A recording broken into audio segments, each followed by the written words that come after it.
Yep.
Hello, everyone, and welcome to the FDT Canadian Public Speaking Contest. My name is Frankie Chenna, and I'm the host of the contest and also the founding director of FDT Academy.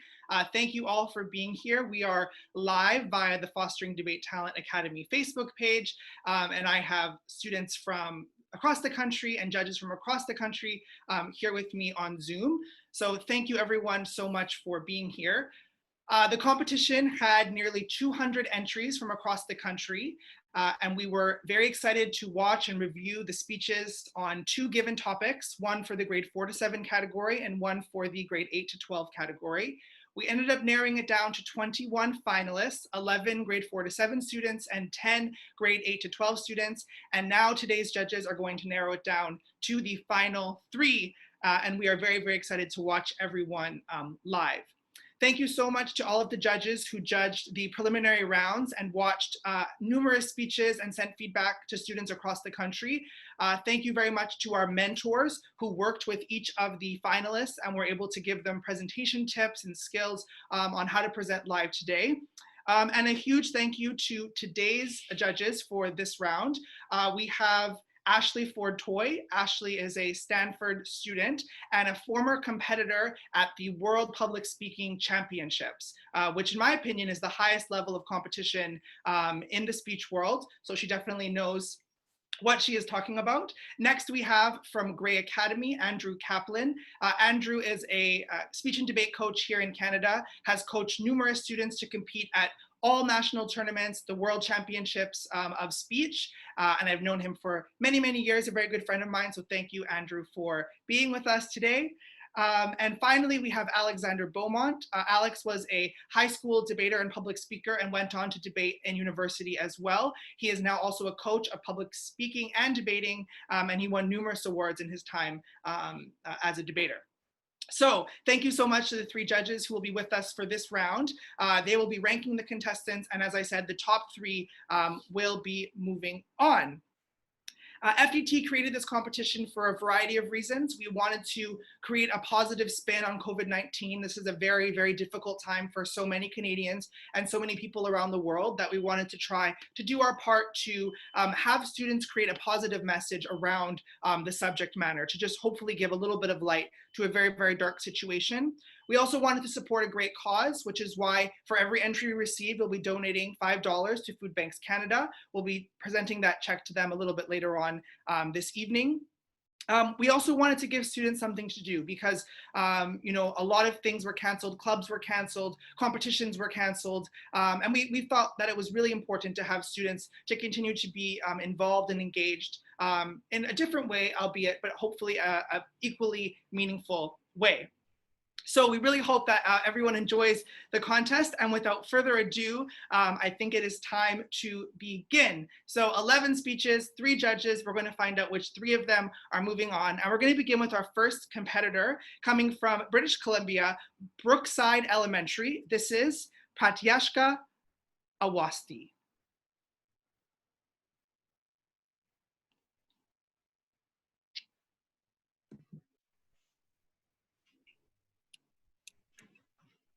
Every day at 7, we bang and clang on pots to show our appreciation for our healthcare, frontline, and essential workers for their extraordinary services and sacrifices.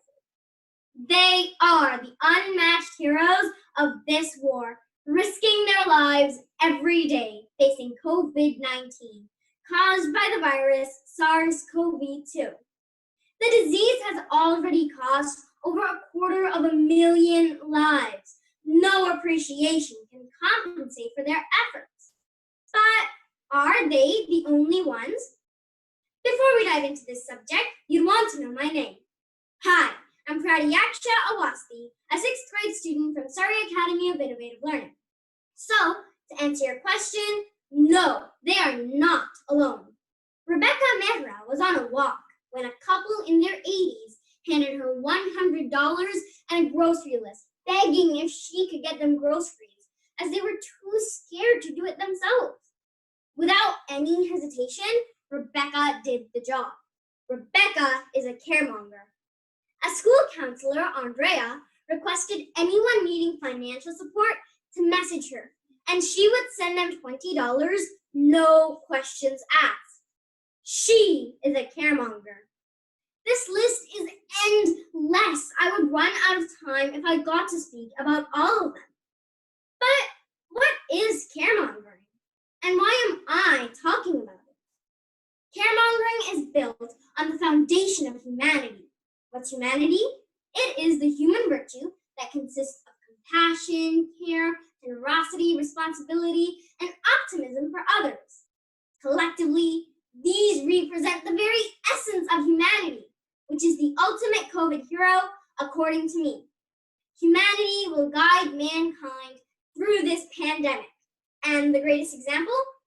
Caremongering.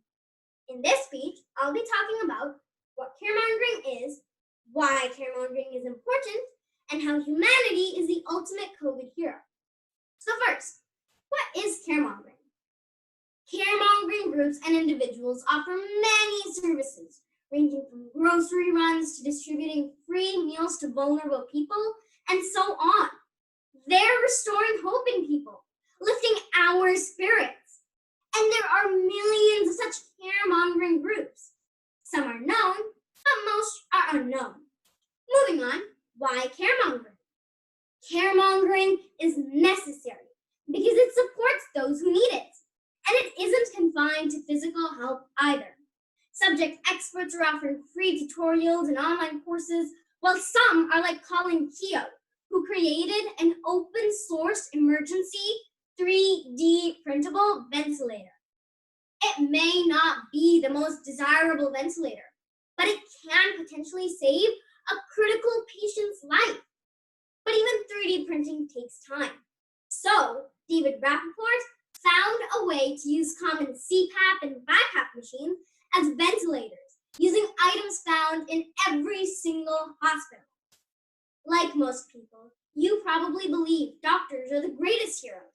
You're not mistaken, just letting some people under the radar.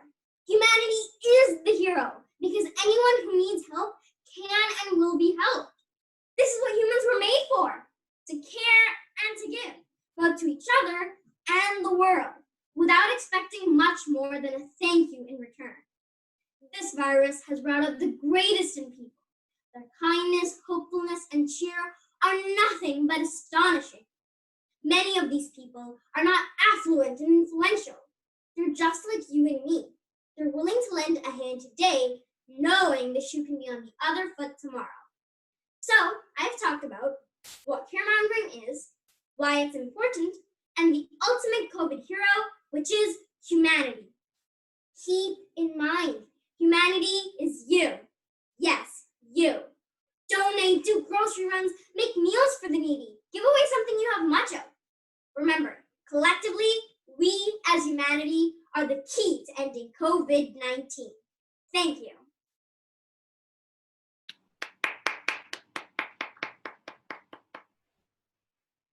Thank you very much. Thank you to our first speaker, Pratyaksha. That was a beautiful speech. I'm now going to call upon our second speaker. He comes from West Bay Elementary in BC, and his name is Jason Song.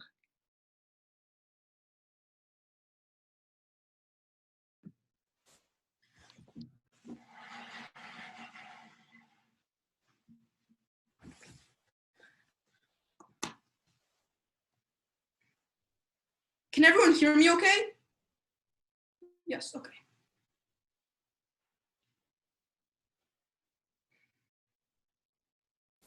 When we think of heroes, we often imagine the big and the powerful superheroes, draped in their colorful capes, sweeping down to save us from imminent danger. These days, many of us also imagine brave women and men running down the halls of hospitals in their blue scrubs, desperately trying to keep us all safe. And these heroes deserve every bit of recognition they get. In fact, my family and I proudly clap for them at 7 p.m. every night. But today, I want to talk about a different type of hero. Heroes who don't seem like anything special at first glance and who in normal times would just be normal people. But we don't live in normal times, and that's why some ordinary people are today stepping up to do the extraordinary acts of good and kindness. My hope is that these stories not only inspire you, but teach you that you don't have to be bitten by a radioactive spider or go to 4 years of medical school in order to become a hero in your own community. First, I want to talk about the story of Roseanne Normandou. When Rose was young, her family had little money for new clothes, so her mother would teach her and her sister Gail how to sew. But when earlier this month, her mom, Anna, was the first resident of Mackenzie Town Care Center to pass away from COVID-19, Rose decided to pay tribute to her memory by helping protect others. Rose, her sister, and their daughters quickly got to work, using the skills their mother taught them, sewing over 500 masks for other vulnerable people in her community. Rose never saw herself as anyone special, and in the wake of a tragedy as great as her mother dying, she just chose to lock herself in her room and mourn. But instead, she chose to give meaning to her sadness and risk her own life so others could live. Without a magical shield or a cape around her neck, Rose showed us all what a real hero looks like. The second story I want to talk about is a small company called City Harvest, based in New York.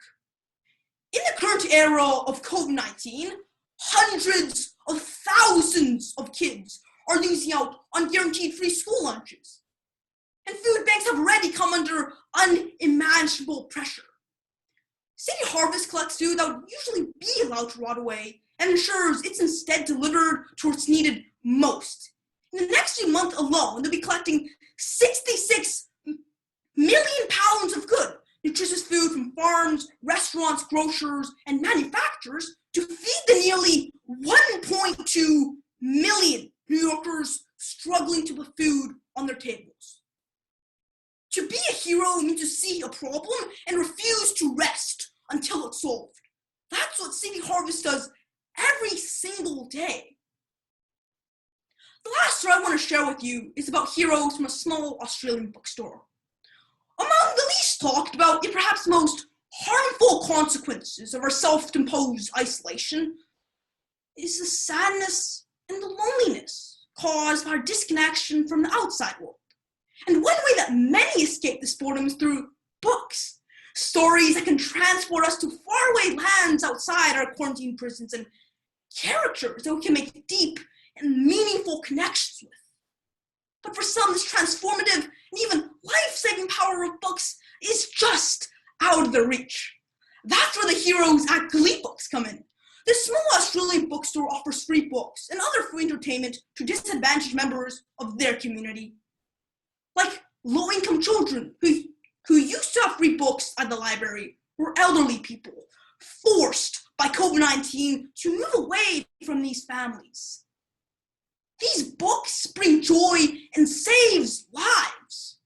So whether you're a woman in Alberta, making your community one stitch safer at a time, a food service in New York, making sure that kids don't go to bed hungry, or a small Australian bookstore providing help for the lonely, these stories show us all that we all can become the heroes of our own lives. So look around you, see what you, your family, or your business can do to make the world a little bit better. Because as we've seen, not only can ordinary people doing extraordinary things change the world, but in fact, they're the only ones who ever have. Thank you.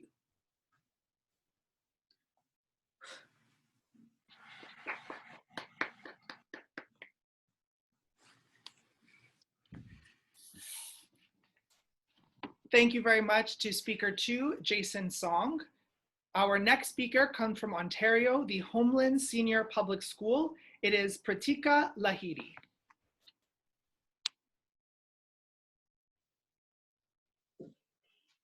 Hi, I'm just gonna do a quick sound check. Can everyone hear me?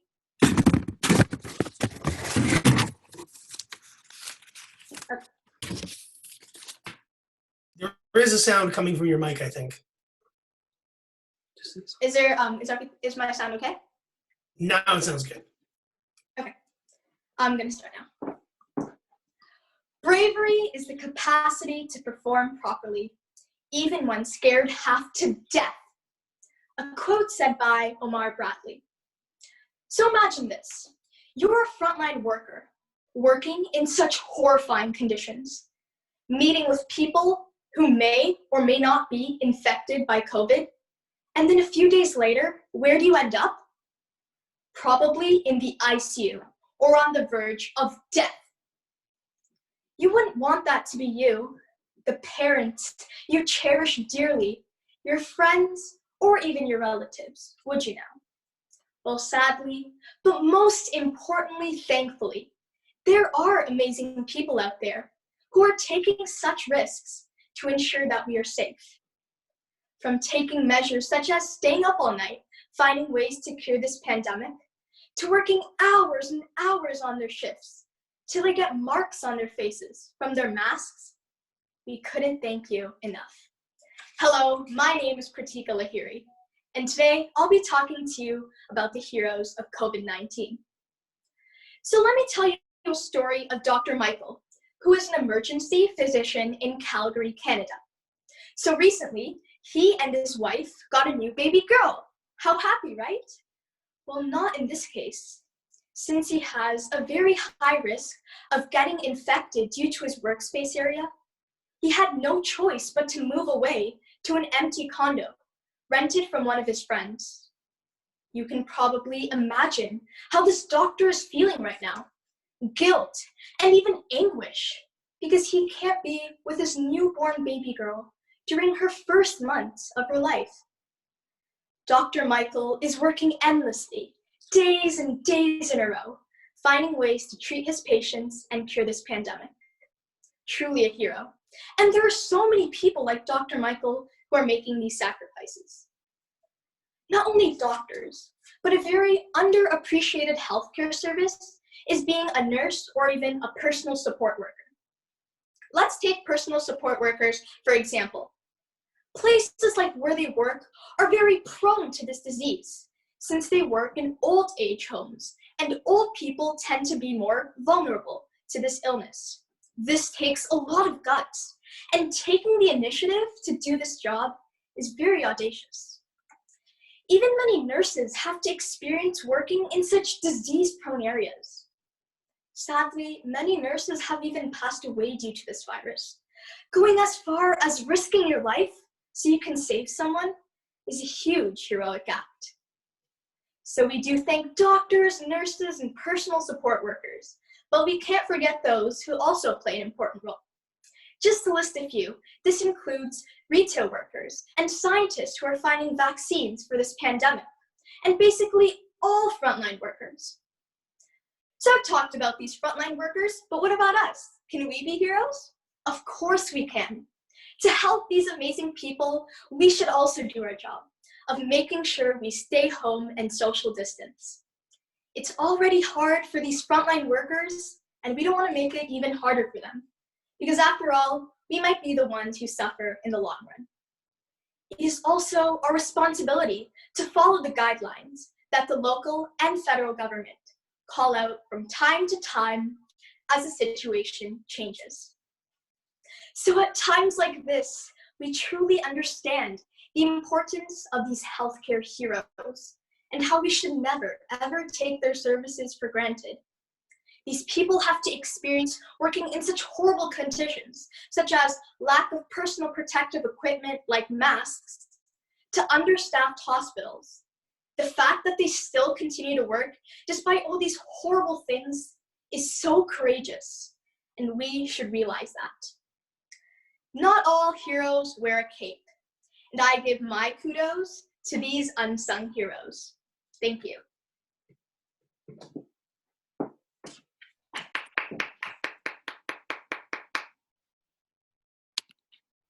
Thank you very much, Pratika. Our next competitor comes from British Columbia, the Collingwood School, and his name is Matthew Yu. Hello, can you hear me? Okay. I woke up in the middle of the night, totally lost. My head felt like a heavy burning stove, and my heart was punching my chest. I could hear a siren in the distance, and I was scared. Good afternoon, everyone. When we think of heroes, Superman, Batman, and Spider-Man pop into our minds.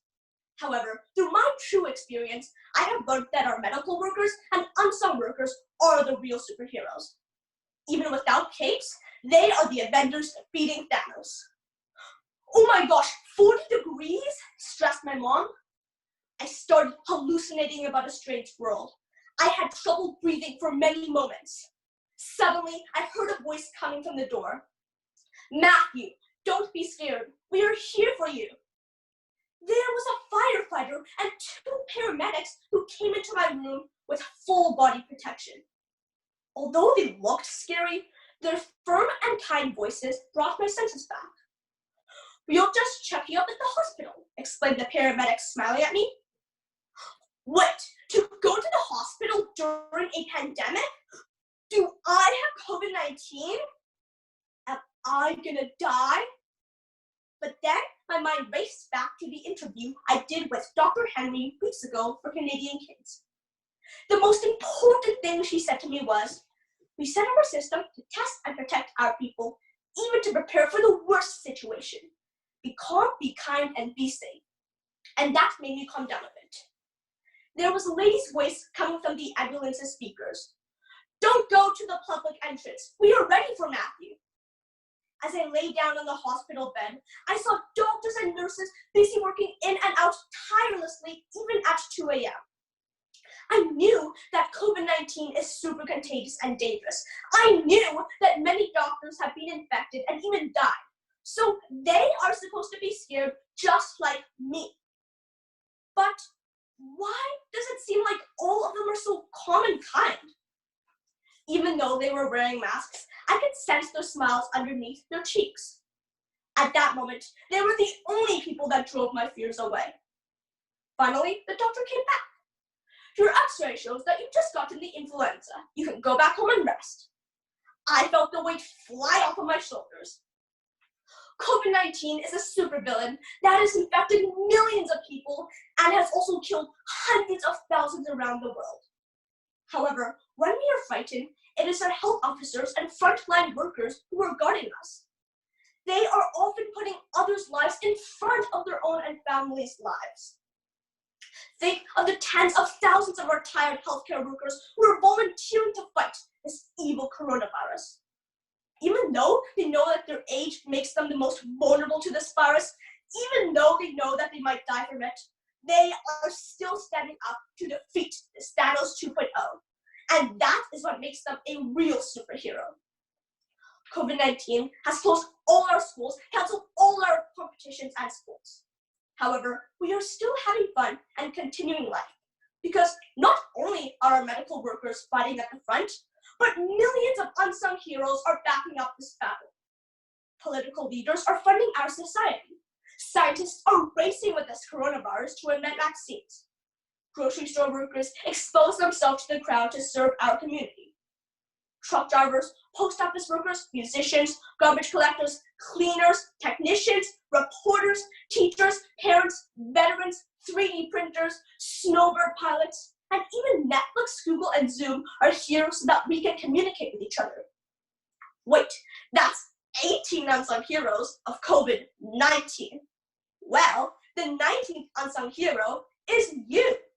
As doctors say, we stay here for you, so please stay home for us. In the end, we don't need to create Superman or Batman because in reality, we are surrounded by our own Avengers with hope. They honor us all with their commitment, dedication, professionalism, and even their own lives. I owe them a big thank you during my early morning hospital visit. Everyone, please join me today to cheer for all our superheroes and play your part to stop the spread of COVID-19. Thank you.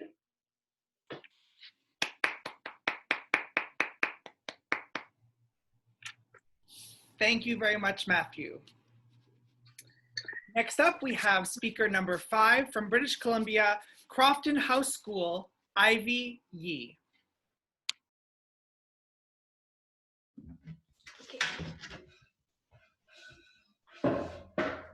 Can you hear me all right? Okay. My best friend's mom, Beth, is the cool mom, not a regular mom. The mom with the best snacks, the mom with the funniest stories, and the mom who always makes us laugh and never minds being woken up at 2 a.m. at a sleepover by a bunch of screaming girls. To add to that list, Beth is also a business owner, a doctor, and a life giver with her very own fertility clinic. 1 month ago, Beth became someone whose life was threatened by coronavirus. But her story is not done yet. Beth became someone who beat coronavirus. And not only that, Beth is someone who, amidst all the unfortunate dismay, darkness, and death of today's time, keeps her focus on the exact opposite, producing life. And that's why, in my eyes, she is a clear hero of COVID-19. I decided to interview Dr. Beth for this speech.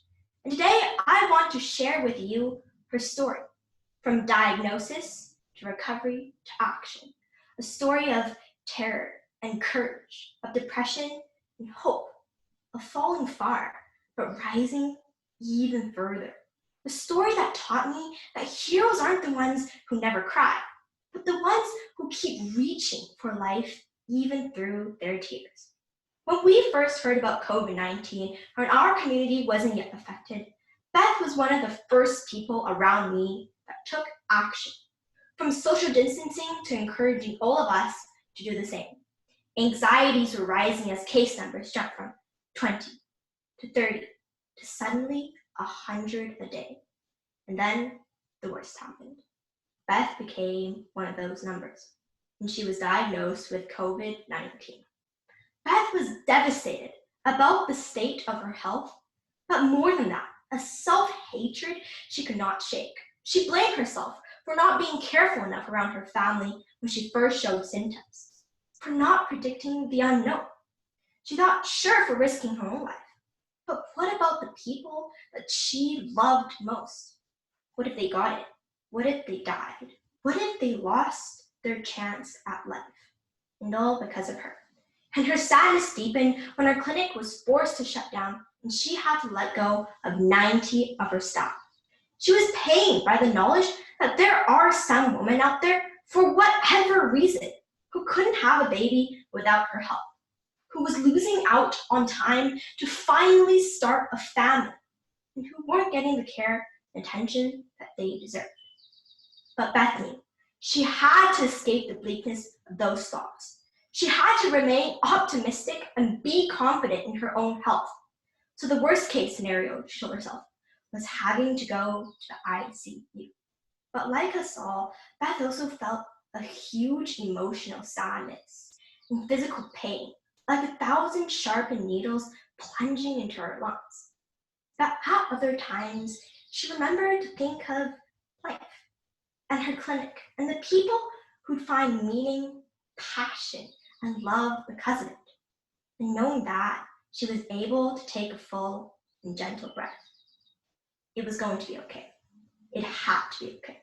Eventually, Beth recovered. And as she recovered, her vision to reopen her clinic in May, just this month, came clearer and clearer into focus. She came up with extreme measures to ensure the safety of her staff and patients. And Beth pledged to work for as many hours as possible, for however many hours as possible, to make sure she brings life to this world. And that's why Beth is a hero. She had every reason to obsess over death and darkness, but she chose to see the light at the end of the tunnel. Bring out your fist at your ear. If you can hear the steady thumping of your pulse, let me tell you something. This is life. Now use that strength in the stories of people like Beth to power through and pursue your dreams with everything you've got. Face each obstacle head on with a smile on your face and look around you through a positive lens. Believe. Believe like Beth, not only will we make it through this pandemic, but our futures are worth waiting for. Whether it be someone as least expected as your best friend's mom, or someone as clearly courageous as frontline workers, believe. Believe in our heroes. Believe in us. And most importantly, believe in yourself. Thank you.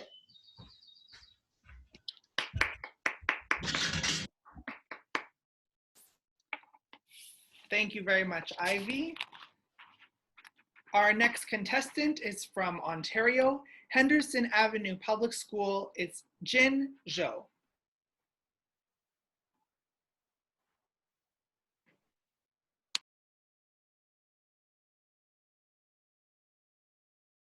Can everyone hear me?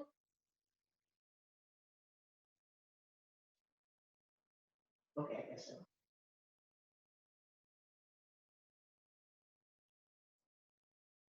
Christmas is a season of giving.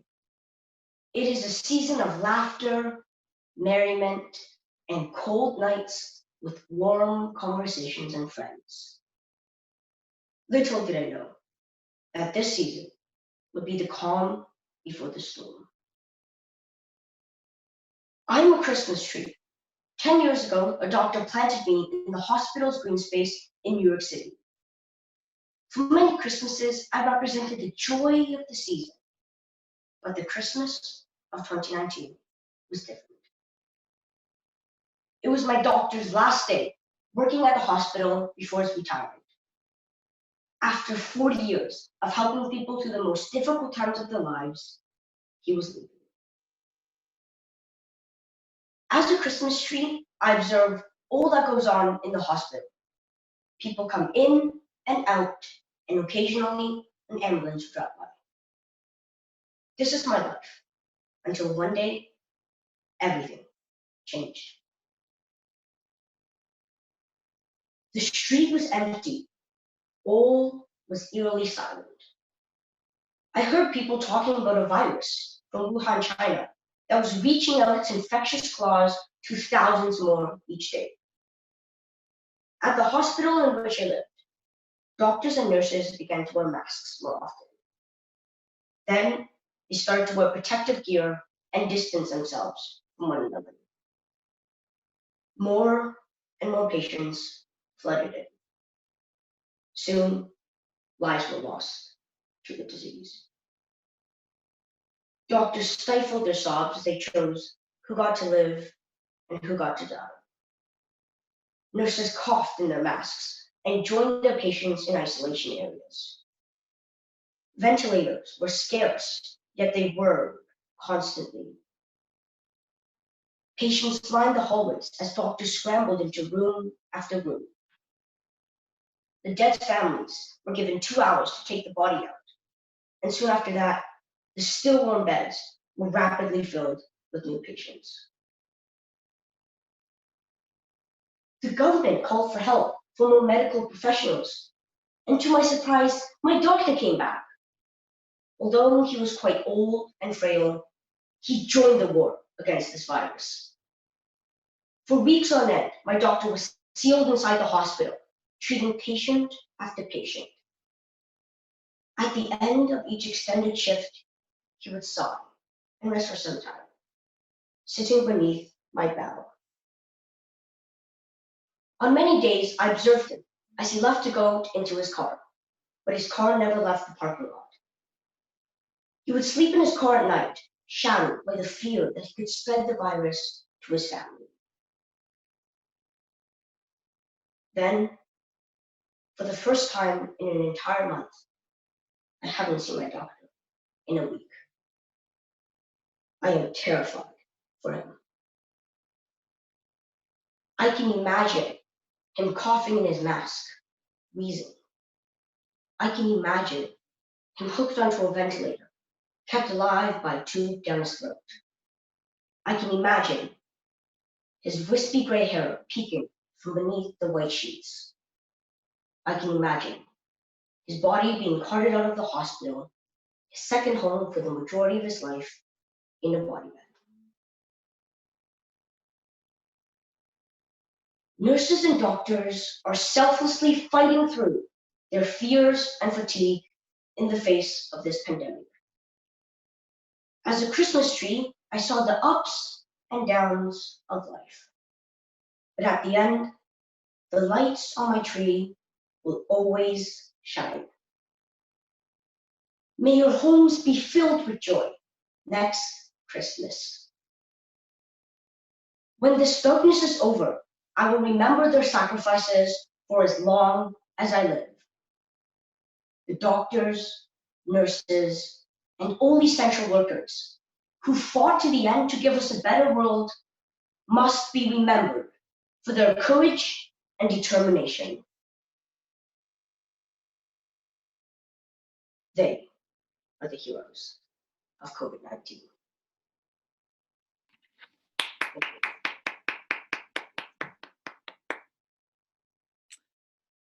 Thank you very much, Jin. Our next speaker is contestant number 7 from York House School in British Columbia, Jenna Liang.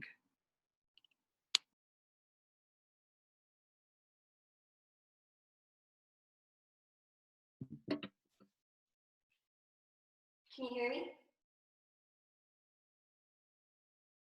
Heroes of COVID-19. As COVID-19 started spreading, like many people all around the world, I was scared. Suddenly, everything changed. School was canceled, I was isolated from my friends, and everywhere I went, people wore masks and wouldn't go near each other. I felt more alone than ever and couldn't fully understand what was happening. What made me feel better wasn't a cure or some miraculous event, but instead, a small act of kindness for my neighbor. She came around to every family with delicious baked goods with an inspiring message attached.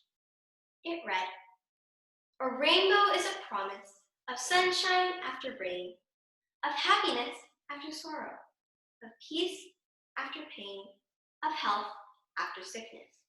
Stay healthy." Hello, ladies and gentlemen. Right now, is a scary and uncertain time, but luckily, all around the world, everyday people are helping out and making themselves heroes. These unsung heroes are not those being recognized on TV or in the news, but they inspire me the most by showing that everyone can do their part to make our world better again. There are 3 ways that everyday people are helping out and making themselves heroes. First, by following instructions. Second, by supporting each other. And third, by donating or producing resources. One of the most overlooked heroes are those that follow instructions during a period like this. These heroes are making sure that they are staying at home so that they can stop the spread of COVID-19. They follow the rules of social distancing so that other people can stay safe. One of the main things the heroes I'm mentioning are doing is washing their hands frequently so that no germs can get onto them. For example, as much as I would love to be with all of you today, the fact that we're all staying home and communicating online makes each and every one of us a hero. The second type of everyday hero has been those supporting one another. My neighbor is a prime example of someone who spreads love and support purely out of the kindness from her heart. You can also support others by checking in with friends and family, or offering to get groceries for those who are immunocompromised or elderly. Dave Alford from Ontario supported the students in his community by repairing old computers and donating them to kids otherwise unable to access online school. Any action, big or small, can make a huge difference in helping our community get through this big pandemic. The third type of everyday hero has been those donating or producing resources for frontline workers. Many businesses, schools, and individuals have been using their skills and resources. Danish high school teacher Steve Bergman spent 2 weeks using his school's 3D printers to make face masks and visors. Local restaurants have been providing free food for nurses and doctors. And clothing companies have been using their scrap fabric to make face masks for people to wear outdoors. I might not be a seamstress or a chef, but even I'm planning on helping out. My friends and I are going to put on an a cappella concert online and invite everyone we know to watch and donate to either hospitals or food banks. We are all heroes, capable of making the world a better place by doing our part, following instructions, supporting each other, and giving what we can. At the end of the day, it's easy to get caught up on negativity and all the scary things going on. But negativity only serves to hold us back. And right now, we need to move forwards. No one is truly alone when we are all in this together. And together, we can heal the world. Thank you.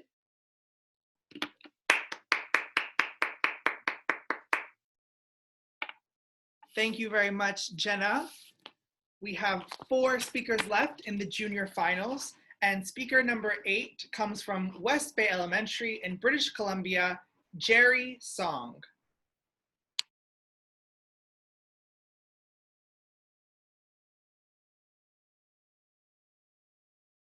Can everyone hear me okay?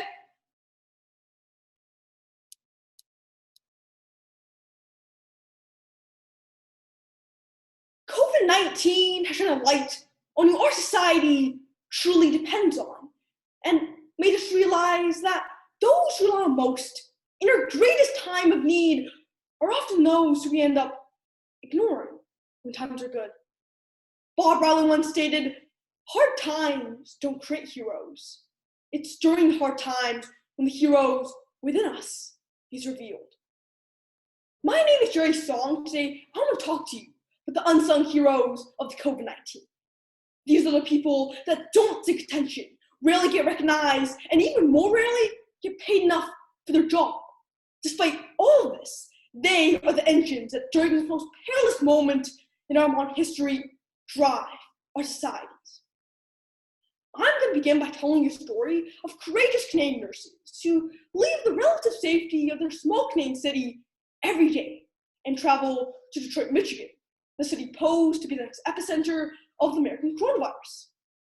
Then I'm going to follow up and tell you a story of grocery workers who work for minimum wage, who subject themselves to violent crowds, verbal abuse, and potential unsafe working conditions so our families can put food on the table.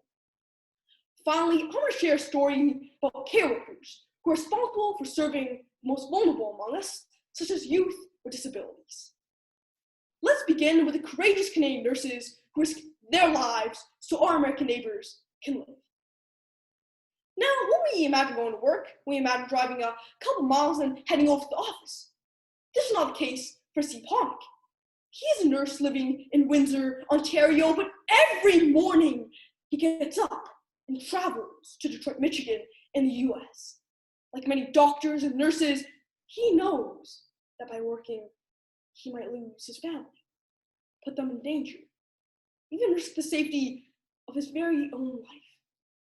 But more than any other healthcare workers out there, these nurses choose to go from the Canadian home, which has 129 cases and 1 death, to a much more sinister place across the border.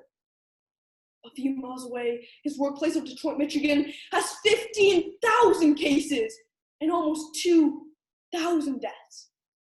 Yet despite all these risks, these heroes refuse to sit at home when they know they can play a unique role in saving the lives of thousands. With no recognition and extremely low pay, these brave nurses make the world better every single day. They truly are a definition of a hero. Secondly, beyond the doctors and nurses who are truly worthy of our appreciation, there are countless other workers on whose bravery and commitment our society depends. One of such groups is the incredible supermarket employees who literally help us put food on the table.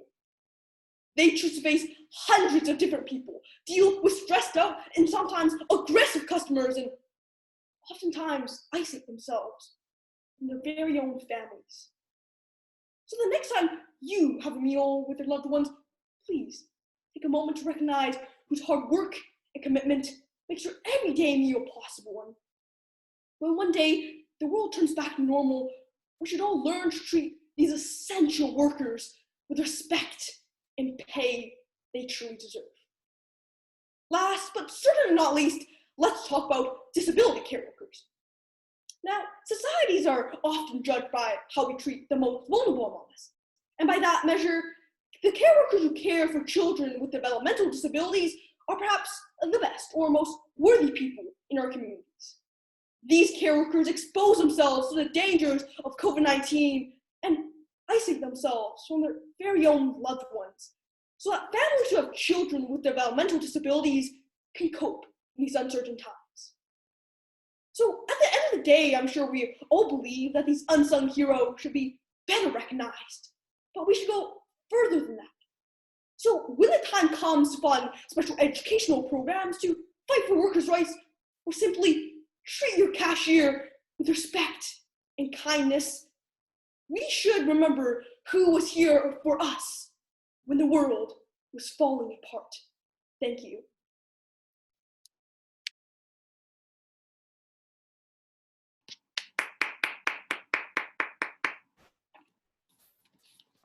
Thank you very much, Jerry. We have 3 speakers left, and next from the Country Day School in Ontario is Millie Steinman.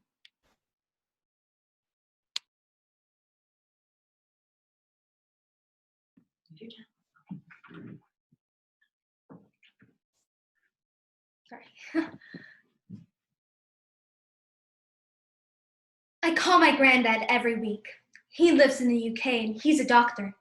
Last week, he sent me a photo of the protective mask he has to wear when he treats COVID-19 patients. The mask covers his whole face, with a clear visor over his eyes and dark black plastic over the bottom half of his face, making him look rectangular and robotic. We joke that he only needs to add a lightsaber and he would turn into Darth Vader. But then we are quiet as we remember the reason why he has to wear it. I ask my granddad what it feels like to be a hero. He shakes his head and laughs at the thought. I ask him who he thinks the real heroes of COVID-19 are. He pauses. We all are, he says with a somber smile. I think about this for a moment. What does it mean to be a hero anyway? I realize that not every hero stars in a comic, but I do believe that every hero displays courage, makes personal sacrifices, and perseveres through adversity. Am I a hero for staying at home? Is it true that anyone who is fighting this disease, whether it is as a patient, in looking after patients, in trying to find a vaccine in laboratories, in making difficult government decisions, in stocking shelves in groceries and pharmacies, are all heroes in different ways? Hi, my name is Millie Steinman, and today I would like to talk to you about some of the heroes of COVID-19. Everyone has a personal story, maybe a personal joy or a personal tragedy. It doesn't take long to find many stories of people around the world doing heroic things. Take Dr. Li Wenliang as an example, a Chinese ophthalmologist in Wuhan. He was one of the first doctors to warn people about a possible virus outbreak. Sadly, he died of COVID-19 on February 7th. Like Elena Pagliarini, an Italian nurse whose photo slumped over her desk, head on hands, eyes shut beneath the protective equipment, with sheer exhaustion, is a stark reminder of how much health workers are sacrificing. Like Keith Saunders, a manager at a great Canadian superstore in Ontario. Sadly, he tragically died of coronavirus at age 48. His wife called him a gentle giant. He spent the weeks before his death dealing with panic-buying customers who were emptying the shelves quicker than he could fill them. Like Emma Bethgall from Ireland, who posted a heartbreaking photo of her father meeting his new grandson through a window. The grandfather's face full of joy and sadness as he met his new grandson but couldn't hold him. Like Ashley Lawrence, a university student in Kentucky, who has invented a mask with a see-through front so that people who are hard of hearing can lip read even when someone is wearing the mask. Like Captain Tom in the UK, a 100-year-old Army veteran who has raised over £30 million for the National Health Service through sponsored walks around his garden. The British are petitioning to knight him. And like Charlie Papero from Hamilton, Ontario, whose 4-year-old body is filled with cancer and only has weeks to live. Since his parents are not going to be able to give him a big funeral, they have organized a parade full of families and friends to drive past his house with banners and balloons to say goodbye. We have been all taught about the greatest generation, the heroes who have fought against the Nazis in the Second World War. Well, this is a type of war too, except this time, the enemy is the virus. The front lines are the hospitals and clinics, and the people behind the front lines are those supplying the needs, such as grocery and pharmacy workers and truck drivers. And then there's everyone else who are just playing their part. Today, thousands of people are volunteering their time to pack food and supplies to families in need and the elderly, making gifts for UPS delivery men, sewing masks for health workers, or just staying at home to stop the spread of the virus. My granddad was right. We're all heroes. If there is something we can learn from this terrible pandemic, it is that everyone has the capacity to be heroic. Whether that's keeping social distance, thinking of others, being kind and generous, staying positive and resilient, and then maybe, just maybe, all of our sacrifices will be worthwhile. Thank you.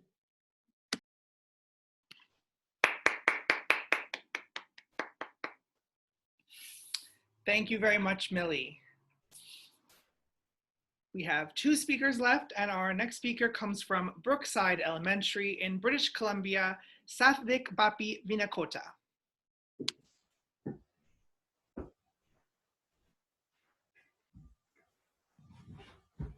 Hero, a word that means someone admired for their courage. When you think of a hero, you would think of someone like Iron Man or Spider-Man. These people are fictional superheroes, and they save their fictional world from disaster. But what if I told you superheroes are real? They may not have any superhuman abilities, but they are superheroes nonetheless. They are our frontline workers. When you are fighting a war, your heroes are the Army, the Navy, and the Air Force. But now we are fighting a different type of war, a biological one. Our heroes are frontline workers, and the enemy, none other than the invisible COVID-19. Good afternoon, respected chair, judges, audience, and fellow speakers. My name is Satvik Vinakota, and today I will be talking to you about the heroes of COVID-19. But what is COVID-19? COVID-19 is a virus that was first said to have started from Wuhan, China. It is said to have started from someone eating a bat and then getting a virus which took over the whole world like a storm. But then, who are our frontline workers? Frontline workers are a band of professions that include doctors, nurses, EMTs, paramedics, care aides, and many, many more. Now, I will take you on a trip around the whole world because 1, we can't go anywhere, and 2, to show you who the real heroes of COVID-19 are. Let us start at the said origin of COVID-19, Wuhan, China. In Wuhan, there lived a Chinese ophthalmologist named Li Wenliang. Mr. Wenliang was treating a patient when he realized that patient had symptoms relating to the disease SARS. He tried to tell everybody that there was a new virus, but to no avail, and he was reprimanded by the Chinese government for spreading false information. Unfortunately, Mr. Wenliang passed away on February 7th, 2020, due to complications because of the coronavirus. Maybe if somebody listened to him, the fate of our world could have changed.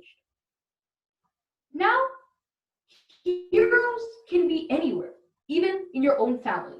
Let's take a trip to London, where my personal hero, my cousin, lives.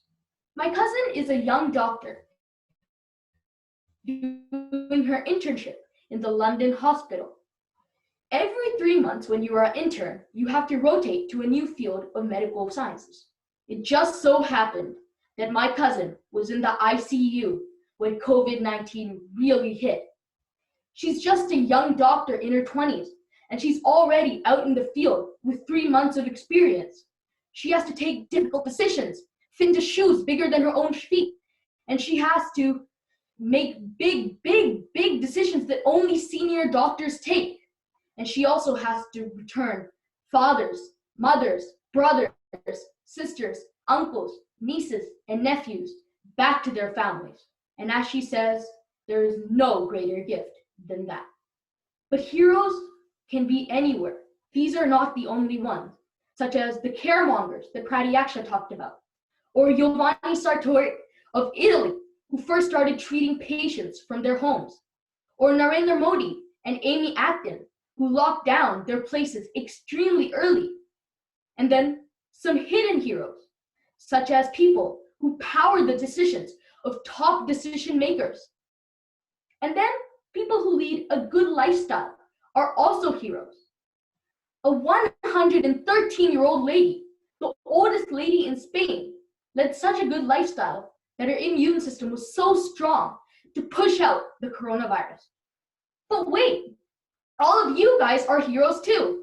By staying home, you are doing a great help to the society by not catching and spreading anything. Keep being heroes, everybody.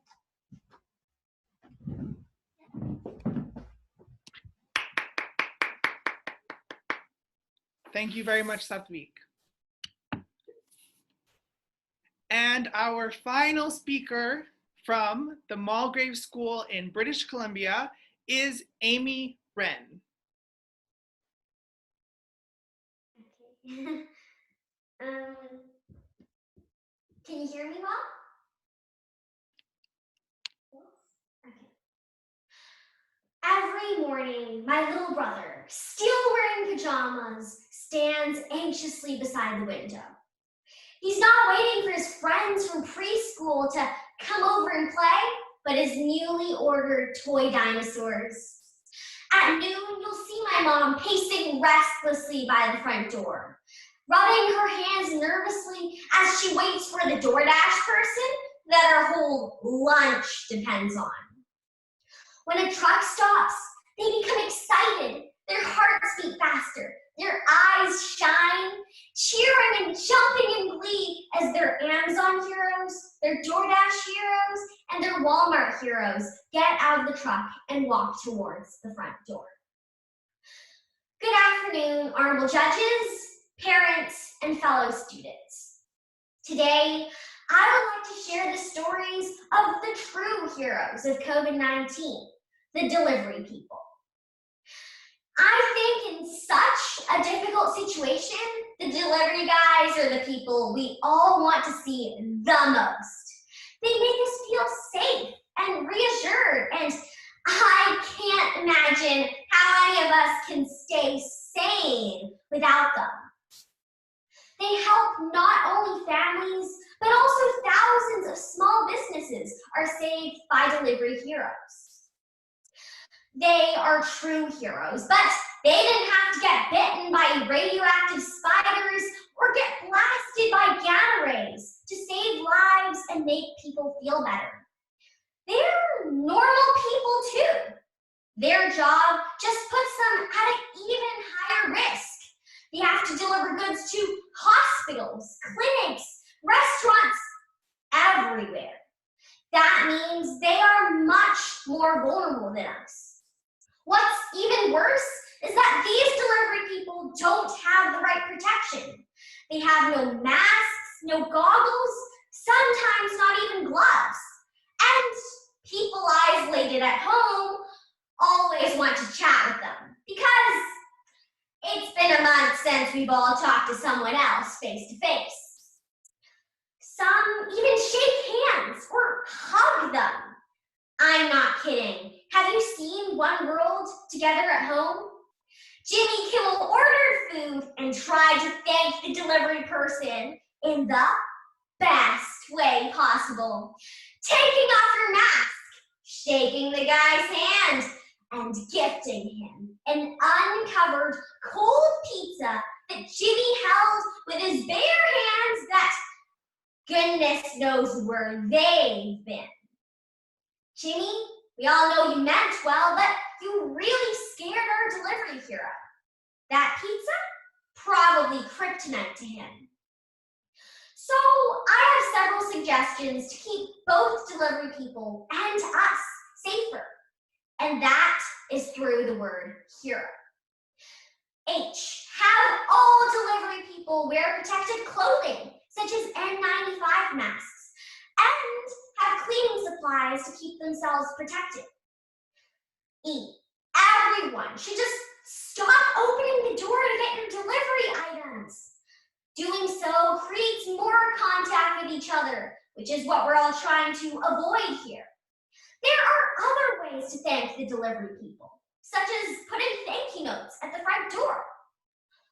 R, reduce the times you order online as much as you can. That means don't shop for unnecessary gadgets every day. That's just extra risk for our already vulnerable heroes. O, online delivery services such as Amazon, Walmart, DoorDash, Uber Eats should thank the delivery people because they're the ones actually doing all the hard work. They deserve compensation. They should get a higher pay or better health insurance. They should be allowed to have sick leave so it prevents the virus from spreading in their workplace. In 2020, there was one group of ordinary people. They stopped wars happening over the last cookie. They stopped chaos arising over the fact that there aren't any more bottles of soap. They were always there when you needed them, even when it was dangerous. They helped hundreds and thousands of families, restaurants, and businesses to stay afloat, to feel happy, and to try not to kill each other. They are the delivery people. They are the heroes of COVID-19. Thank you.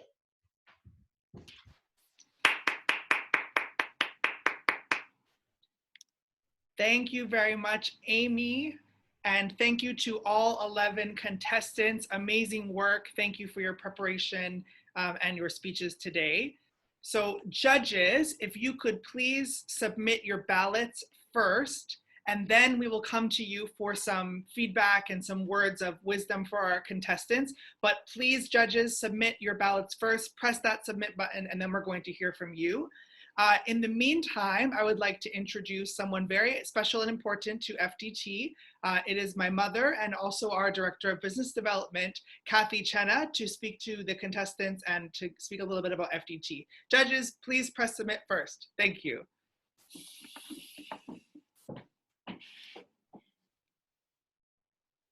Hi, everyone. What a fantastic job you have all done. I feel like we have been waiting weeks and weeks for this day to finally be here. So kids, you guys have worked really hard, and today it really, really reflects on your hard work and your focus and the passion that you have put behind these speeches. Thank you so much. It was amazing to have so many different kids compete across the country. It's the first time we've ever done this at FDT.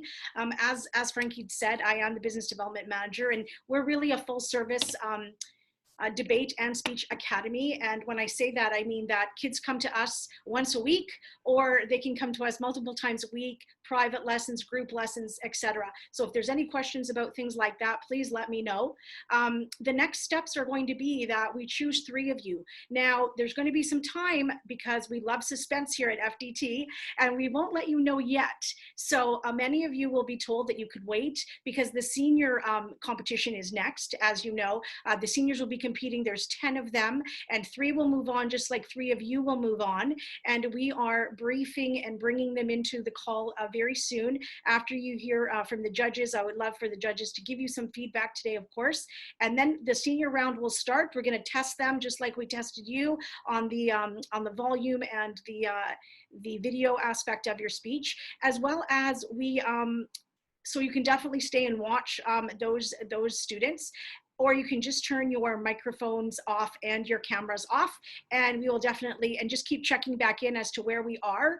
And I think that that particular part of the agenda is going to be after 4 today. So by about 5:30ish, we should know the top winners, and we will have a different set of judges for the grand finals. So you do have to hang in. It's a little bit of a longer day, sort of 5 hours of knowing.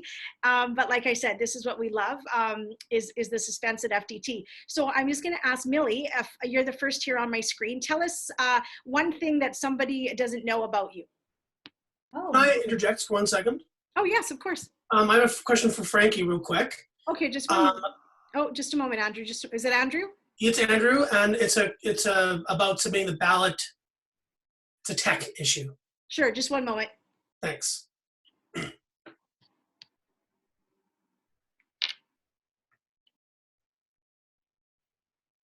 Frankie? He ran to the washroom. Actually, no, he's right beside me. We're just doing we're going to do a breakout room with you guys. So okay. Just, yeah, look for that on your screens, and you'll sounds good. You'll pop into the other room. Thanks for letting me know. No problem. Thank you. I'm joining in now. Thank you. Okay, Millie, go ahead. Tell us something about yourself that nobody knows. Okay, I like playing guitar and ukulele. Great, fantastic. Amy, how about you? I have wonky pinkies. They stick out. Satvik, you're next. Are you there?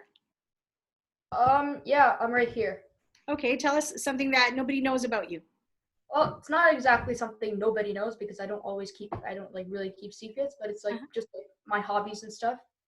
So I love to read, sing, play guitar, play trumpet, and I love acting. Oh, fantastic. Thank you for that. Jerry, you're next. I love public speaking. Oh, good, good. Jerry, you're next. Oh, one fact that some people don't know about me is I have a twin, and it's here. Well, that's good to know. Yes. I knew that. Yeah. Ivy, how about you?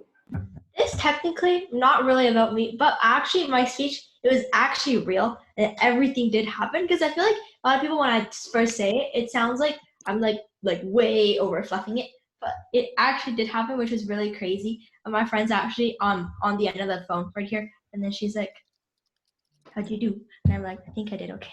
Oh, good. Yeah. Good to know. Okay, who else hasn't spoken? I'm on a different laptop, so I don't know how this one works, but who's next? I haven't spoken yet. Go ahead. I'm Jin, and one thing that most people don't know about me, and I guess my brother, is that we like to slide down. Like there's a tree, and it's like leaning down, and we like to slide down it. It's just really fun. Oh, awesome. That's great. It's a good way to keep you busy during these times, right? Yep, definitely. Good. We'll go to Matthew next. Okay, so something people don't know about me is I can snap my thumbs. Oh. I don't know why, I just ran into a wall one day and then it just started snapping. So yeah. Awesome. And Jenna, how about you?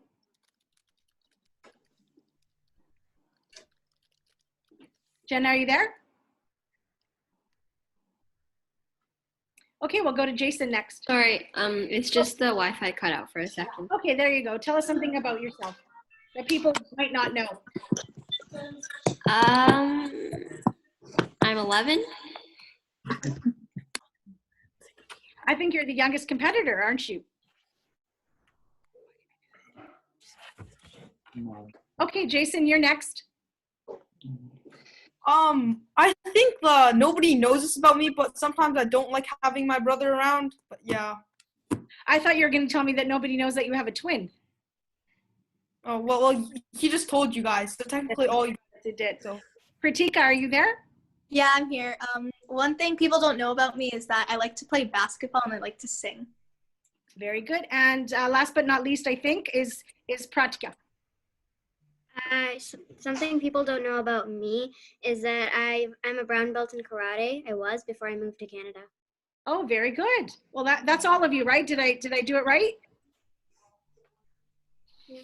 Yes? Okay, I didn't miss anybody. Okay, great. Frankie, are we ready? Okay, so I'm going to bring Frankie back. Good luck, everybody. Thanks so much. Thank you, Kathy. So we are now going to go to our judges for just some general feedback. And we're going to start with someone who competed at the World Speech Championships, Ashley Ford-Toy. Okay, Frankie, did you want me to go like speaker by speaker? Would that be helpful? Oh, what was your vision? General okay. global words of wisdom. Okay, general comments. Yes. Gotcha. Okay, so I really enjoyed listening to all of your speeches, and I thought it was really wonderful how you all took very kind of different approaches to answering the question. I think in general, what I was really impressed to see was that there was a lot of really good projection, a lot of really good dramatic pausing, and I think that it really made it so that when I was listening, I was very much emotionally invested in what you are all saying. But overall, really great job. Thank you, Ashley, and thank you for taking time from Stanford studying and schooling to be with us. Next, we have Alexander Beaumont. Yes. Hi, everyone. I just want to say I think everybody used a lot of really good examples of real world individuals. And it was really great to see everybody highlighting people that don't normally get, the light shined on them and don't normally receive this praise. I think you all really showed some very worthy heroes that we see today during this crisis. Thank you so much, Alex. Thank you for joining us today. And finally, we have speech and debate coach, Andrew Kaplan. Hi, everybody. Thank you so much for the speeches. That was really great. I learned a lot, and I was very impressed with your dynamic use of space.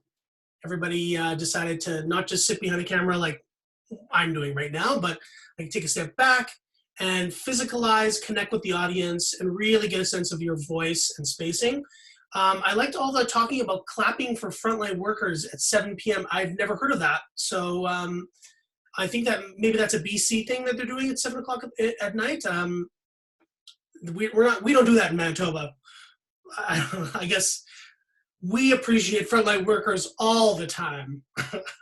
But they were enjoyable, and thank you so much for presenting for us today. Thanks. Thank you, Andrew. Yeah, maybe it is just a BC thing or just some places around the world. But yes, thank you so much for being with us. Thank you, judges. Thank you, students. Thank you to everyone watching on Facebook. We are now going to end the Facebook stream and end the recording. And I'm just going to give a few final logistical notes. But